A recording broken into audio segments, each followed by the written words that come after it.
नमस्कार, अश्विनी अन्नपूर्णा किचनमध्ये तुम्हा सर्वांचं मी पुन्हा एकदा मनपूर्वक स्वागत करत आहे। तर आज आपण अतिशय भन्नाट आणि साधी आणि सोपी अशी नाश्त्याची रेसिपी पाहणार आहोत। फक्त एकच वाटी तांदळाचा वापर करून आपण सगळ्या परिवारासाठी हा नाश्ता बनवू शकतो। अजिबात जास्त साहित्य किंवा वेळ सुद्धा लागत नाही। फक्त तांदूळ आपल्याला भिजवायचे आणि मिक्सरला फिरवून हा आपल्याला वाफवून घ्यायचा आहे। अगदी झटपट तयार होणारा हा नाश्ता आहे। मऊ लुसलुशीत अगदी जाळीदार तयार होतो।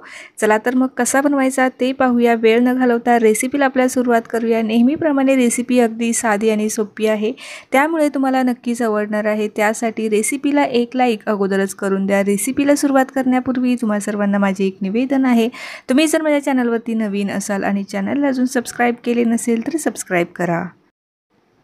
तर सर्वात अगोदर इथे जे तांदूळ आहे ते मी 2 तासापूर्वी मस्त असे भिजवून घेतलेले आहे। 1 वाटीभर तांदूळ इथे घेतलेले आहे। आता हा तांदूळ जो आहे तुम्ही घरातला कुठलाही तांदूळ घेऊ शकता, यासाठी वेगळा असं काही तांदूळ घेण्याची गरज नाही। तर 1 वाटी तांदूळ मी स्वच्छ धुवून त्यानंतर 2 तास पाण्यामध्ये भिजत ठेवला होता।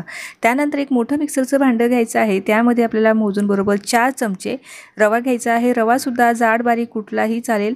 त्यानंतर 1 चमचा साखर घालायची आहे। आता त्याचबरोबर आता ज्या वाटीने मी तांदूळ मोजून घेतलेले होते अगदी त्याच वाटीने मोजून बरोबर 1 वाटी आपल्याला दही घ्यायचं आहे। दही वापरल्यामुळे आपला जो नाश्ता आहे अतिशय मस्त असा मऊ लुसलुशीत तयार होणार आहे। त्यानंतर जे तांदूळ आहे ते आपल्याला स्वच्छ धुवून त्यातलं जे पाणी आहे हे पूर्णपणे काढून घ्यायचं आहे। पाणी जर राहिलं तर हे जे मिश्रण आहे पातळ होण्याची शक्यता आहे। त्यासाठी तांदूळ स्वच्छ धुवून त्यातलं जे पाणी आहे पूर्णपणे काढून घ्यायचं आहे। त्यानंतर आपल्याला हे मिक्सरच्या भांड्यामध्ये टाकून घ्यायचं आहे। त्याचबरोबर आता यामध्ये मी टाकत आहे चवीनुसार मीठ। यामध्ये जास्त काही साहित्याची अजिबात आवश्यकता नाही। या स्टेजला तुम्हाला जर हिरवी मिरची लसूण अद्रक घालायचं असेल तर ते सुद्धा तुम्ही यामध्ये टाकू शकता। आता हे पाणी न टाकताच आपल्याला छान याचं मिश्रण तयार करून घ्यायचं आहे। तर तुम्ही पाहू शकता अतिशय मस्त स्मूथ असं बॅटर मी तयार करून घेतलेलं आहे। यामध्ये पाण्याचा वापर कमीत कमी करायचा आहे। तर मी यामध्ये पाणी न टाकताच वाटून घेतलेलं आहे, कारण दह्यामध्ये सुद्धा ऑलरेडी पाण्याचा अंश असतो आणि तांदूळ भिजवल्यामुळे ते सुद्धा ओलसर असतात। तर त्यासाठी यामध्ये पाणी टाकण्याची आवश्यकता नाही। जरी आवश्यकता लागली तर अगदी पाव वाटी किंवा 2-3 चमचेभर पाणी तुम्ही यामध्ये घालू शकता। यापेक्षा जास्त घालू नका, नाही तर जे मिश्रण आहे हे जास्त पातळ होण्याची शक्यता आहे।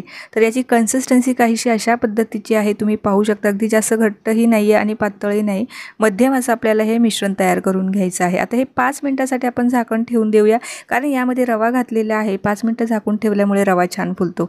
तर 5 मिनिटं झालेले आहे।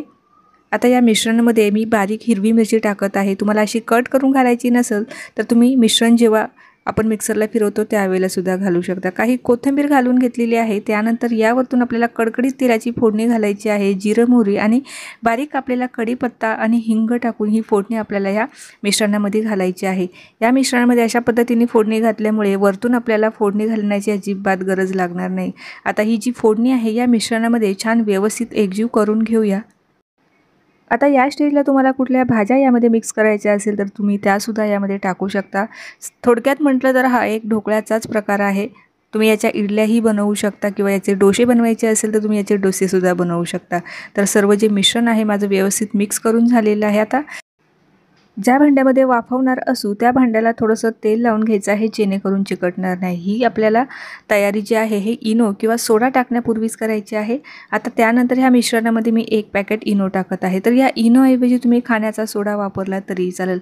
तर साधारणतः 1 पॅकेट मी यामध्ये घातलेलं आहे। याला आता ॲक्टिव्ह करून घेऊया। थोडंसं पाणी टाकायचं आहे, जास्त नाही, फक्त आपल्याला तो ॲक्टिव्ह करून घ्यायचा आहे। आणि ही जी प्रोसेस आहे ही आपल्याला थोडीशी फास्ट करायची आहे, कारण इनो जे आहे तो लवकर ॲक्टिवेट होतो आणि तेवढ्याच पटकन तो डिॲक्टिवेटसुद्धा होतो। त्यामुळे ही जी प्रोसेस आहे थोडीशी आपल्याला फास्ट करायची आहे। फटाफट मिश्रणामध्ये मिक्स करायचं आहे। मिक्स झाल्याच्या नंतर लगेचच आपल्याला हे वाफवण्यासाठी ठेवायचं आहे। तर आता ताटाला तर तेल अगोदरच लावून घेतलेलं आहे, त्यामध्ये लगेचच आता हे मिश्रण ओतून घेऊया आणि वाफण्यासाठी ठेवून देऊया।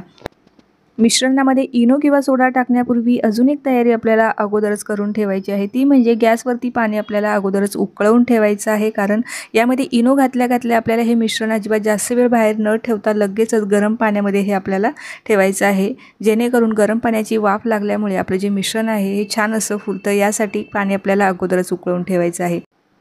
त्यानंतर यावरतून मी आता थोडीशी लाल मिरची पावडर टाकत आहे। तुम्ही काळी मिरची पावडर टाकली तरीही चालेल। थोडीशी लाल मिरची पावडर टाकून आता हे मिश्रण आपल्याला उकळत्या पाण्यामध्ये वाफवण्यासाठी ठेवायचं आहे। साधारणतः 15 ते 20 मिनिटं आपल्याला हे छान असं वाफवून घ्यायचं आहे। सुरुवातीचे 5 मिनिट आपल्याला गॅस मोठाच ठेवायचा आहे आणि मोठ्या गॅसवरती आपल्याला हे वाफवायचं आहे। त्यानंतरचे जे 15 मिनिटं आहे ते आपण गॅस मध्यम ठेवायचा आहे आणि मध्यम गॅसवरती आपल्याला हे छान असं वाफवून घ्यायचं आहे। तर इथे आपले टोटल बरोबर 20 मिनिटं झालेली आहे। आता त्यानंतर हा आपण चेक करून पाहूया व्यवस्थित शिजला आहे की नाही। वरची जी बाजू आहे ही पूर्णपणे कोरडी झालेली आहे। टूथपिकच्या मदतीने चेक करून पाहूया किंवा सुरीच्या मदतीने चेक करू शकता। काडी अगदी क्लीन निघालेली आहे, म्हणजे हे जे मिश्रण आहे हे छान असं वाफलं गेलेलं आहे। आता हे आपल्याला लगेचच कट न करता पूर्णपणे हे आपल्याला थंड करून घ्यायचं आहे। पूर्णपणे थंड झाल्याच्या नंतरच आपल्याला हा कट करायचा आहे। गरम गरम असताना कट केलं तर अजिबात व्यवस्थित कटही होणार नाही आणि तुकडे पडतील। तर यासाठी पूर्णपणे थंड करून घ्या। थोडासा आपल्याला यासाठी वेट करावा लागणार आहे। थंड झाल्याच्या नंतरच हा कट करणार आहे। थोडीशी वरतून मी कोथिंबीर घालत आहे, त्यानंतर हा कट करून घेऊया। तर हव्या त्या आकारामध्ये तुम्ही आता याला कट करून घेऊया। तर मी याला त्रिकोणी आकारामध्ये कट करून घेणार आहे। तुम्हाला जर ढोकळ्याच्या आकारामध्ये चौकोनी पीसेसमध्ये कट करायचा असेल तर तुम्ही तसाही कट करू शकता। अतिशय झटपट तयार होणारा असा हा नाश्ता आहे। जर तुम्हाला हा सकाळच्यासाठी करायचा आहे तर त्यासाठी जे तांदूळ आहे तुम्ही हे रात्री जरी भिजत ठेवले तरीही चालेल। तांदूळ जेवढे छान भिजतील तेवढा आपला हा जो नाश्ता आहे हा मस्त असा मऊ लुसलुशीत आणि जाळीदार तयार होणार आहे। याला ढोकळा म्हटलं तरीही काहीच हरकत नाही, कारण सेम ज्या पद्धतीने आपण ढोकळा बनवतो अगदी तसाच तयार झालेला आहे। तर तुम्ही पाहू शकता, एक पीस मी तुम्हाला काढून दाखवते। आतमध्येपर्यंत जाळी ही छान पडलेली आहे आणि अगदी मऊ लुसलुशीत असा हा तयार झालेला आहे। अगदी तुम्ही याला प्रेस जरी केलं, कितीही प्रेस केलं तरी हा अगदी मूळ स्वरूपातच येतो। तुम्ही पाहू शकता एकदम मऊ लुसलुशीत हा तयार होतो। खायला तर अतिशय भन्नाट लागतो। हा नाश्ता तुम्ही एखाद्या चटणीसोबत किंवा असाचही खाल्ला तरीही चालेल, कारण यामध्ये आपण हिरवी मिरची ऑलरेडी घातलेली आहे आणि याला फोडणीसुद्धा दिलेली आहे, त्यामुळे चवीला तर अतिशय छानच लागणार आहे। तर यामध्ये तुम्हाला जर कुठल्या भाज्या मिक्स करायच्या असेल तर त्यासुद्धा मिक्स करून खाऊ शकता किंवा असाचही हा खूपच छान लागतो। त्यामुळे एकदा तरी ह्या पद्धतीने तुम्ही हा नाश्ता एकदा जरूर ट्राय करून पहा आणि कसा झाला ते मला कमेंटद्वारे कळवायला अजिबात विसरू नका। अतिशय साधा आणि सोपा हा नाश्ता आहे। अगदी वेळेवर सुद्धा तुम्ही बनवू शकता। फक्त तांदूळ भिजण्यासाठी थोडासा जास्त वेळ लागतो। त्यानंतरची जी प्रोसेस आहे अगदी साधी आणि सोपी आहे। अगदी 5 मिनिटात सुद्धा तुम्ही हा बनवू शकता। रेसिपी इथपर्यंत पाहत आलाच आहात तर चॅनलला नक्की सबस्क्राईब करा। रेसिपी जर तुम्हाला आवडली असेल तर रेसिपीला नक्की एक लाईक आणि तुमच्या मित्रपरिवाराबरोबर नातेवाईकांबरोबर जरूर शेअर करा। तर नाश्त्याच्या बऱ्याचशा रेसिपी मी चॅनलवरती अपलोड केलेल्या आहे। अजून कुठच्या नाश्त्याच्या रेसिपी तुम्हाला पाहायला आवडणार आहे ते सुद्धा मला कमेंटद्वारे कळवायला अजिबात विसरू नका। तर नेहमीप्रमाणेच रेसिपी आवडली असेल तर रेसिपीला लाईक नक्की करा। तर पुन्हा भेटूया अशाच एका नवीन रेसिपीसोबत। तोपर्यंत धन्यवाद।